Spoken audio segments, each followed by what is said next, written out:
Hi, this is Heather from KDoozy, and we're going to look at internalized oppression, which goes along quite closely with the being an ally work.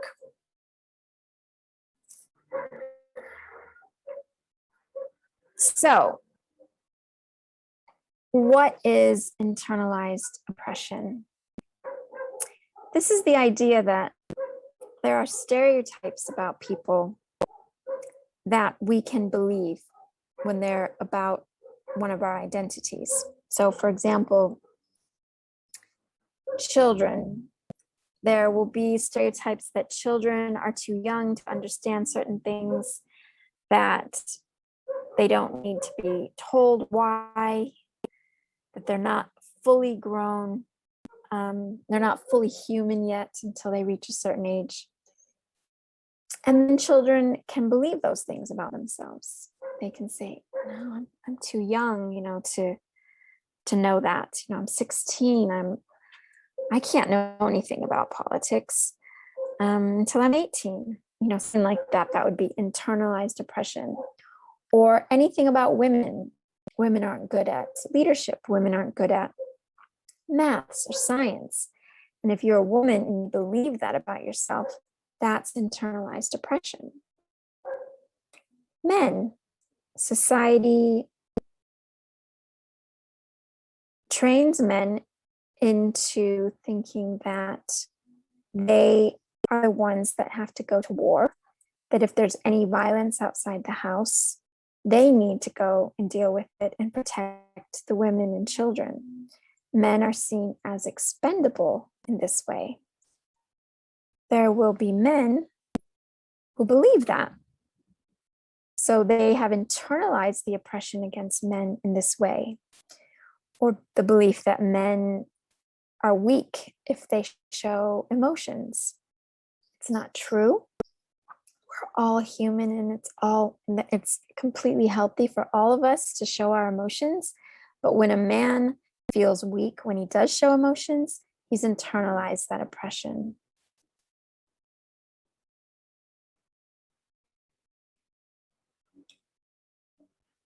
So in a workshop, we'd usually have really long breakout rooms for this one, because people can tell their stories, share their thoughts about internalized oppression, question their internalized oppression, whether it's about Latinos, if you're a Latino, if it's about women, men, age, I'm too old for something, I'm too young for something, working class internalized oppression about what's important about education, about expectations in life, oppression around disability. So if you have a particular disability, there could be stereotypes about it, like you don't deserve a sex life. And if that is internalized, then it affects your agency, your autonomy. It affects your access to flexible intelligence, because we all need each other to figure out how we're going to respond appropriately to the challenges we face now and that we're going to face in the future.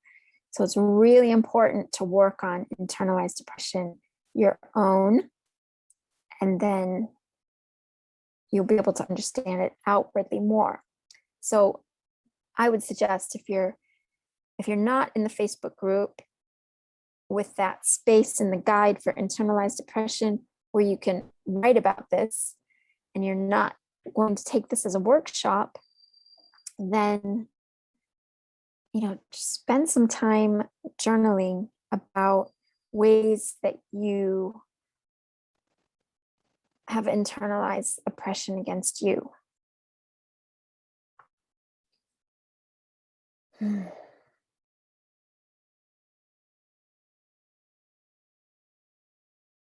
Breathe. We're not stuck in the Zoom call. You can, or a YouTube video. You can leave anytime. Okay. The next step is recognizing internalized oppression in others. The reason I bring this up is because of tokenism. And we talk about tokenism in the workshop on nonviolence and in a violent world. And it's when we want to confirm something that we believe. So we find an appropriate symbolic person that represents that belief. So for example, if I'm trying to end sexism, I'm a feminist, and I say that women should be able to choose what they want to do with their lives, if they want to be mothers, if they want to work, if they don't want to work, etc. And someone points to a woman who has publicly stated that women are only on earth to have children and to take care of other people. And so they shouldn't be working outside the home. Well, that's a kind of, tokenism. So we're putting someone out there in the spotlight who confirms our own beliefs.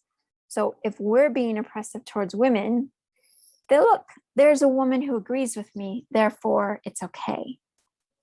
Obviously, this happens a lot with Indigenous, Black, people of color. Certain people are put forward as an example of confirming what the non-Black or the non-Indigenous, the non-person of color person is saying. So you see this with a political party that might be considered racist. They will put forward a Black person saying that they agree with all of these policies. So it's tough. It's tough. But we need to notice that this happens. This can happen in ourselves. I could believe, that I'm only good for caregiving roles in my life and I should stay home. I could have really internalized that. And we want to recognize that happening in ourselves because we're limiting ourselves and what we can learn and what we can contribute. Like if I believe that I'm not good at maths and then I never try and I never find out that I actually love maths and I'm a little bit slower at learning it than some other people, but eventually I get there. So we want to recognize the internalized oppression in others so that we don't become vulnerable to tokenism. And we can say, well, look, it's not simple. It's not an easy binary of, as long as one Black person said it, then it must be okay. It's complex. Each person has different stuff going on. They can have internalized oppression going on. We don't throw out what that person says, but we also don't automatically think that it's okay to put that person up as an example of, to confirm our own bias in some way. So we want to recognize that there's that pattern that happens. Okay.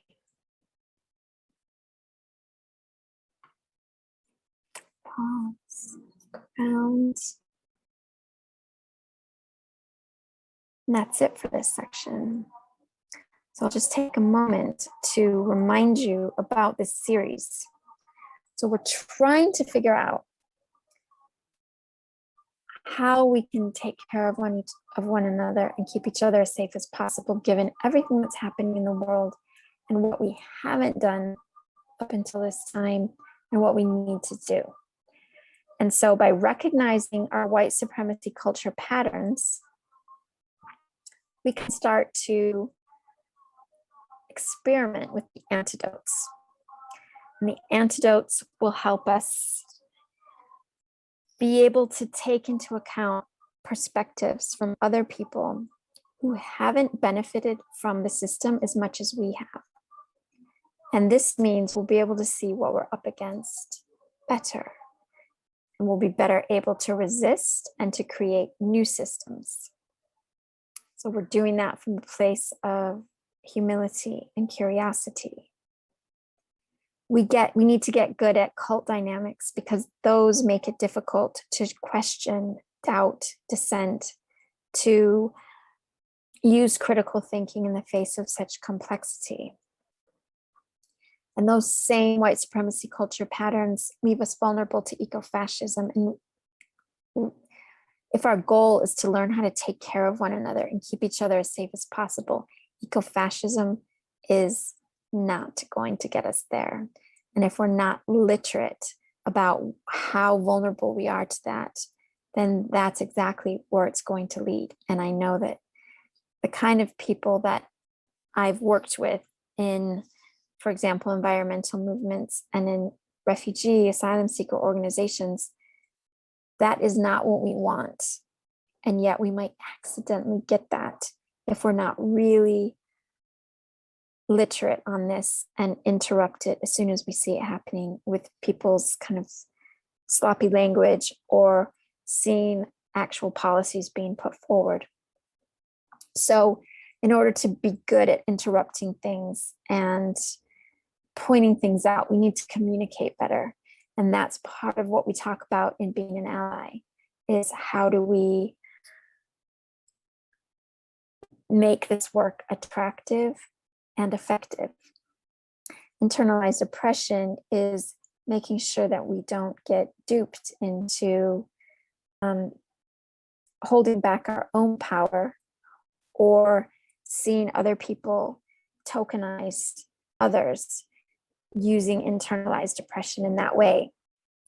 The next workshop is on tone policing, and that's looking at how kind of a middle-class white culture around being nice makes it hard for us to hear people that are angry and people that aren't saying things in the right way. Cultural appropriation gives us a weird kind of relationship with people from other cultures. And so we look at where that comes from, why it's problematic, and we get some ideas on how to interrupt that. Language liberation as well makes us look at how English is the dominating language.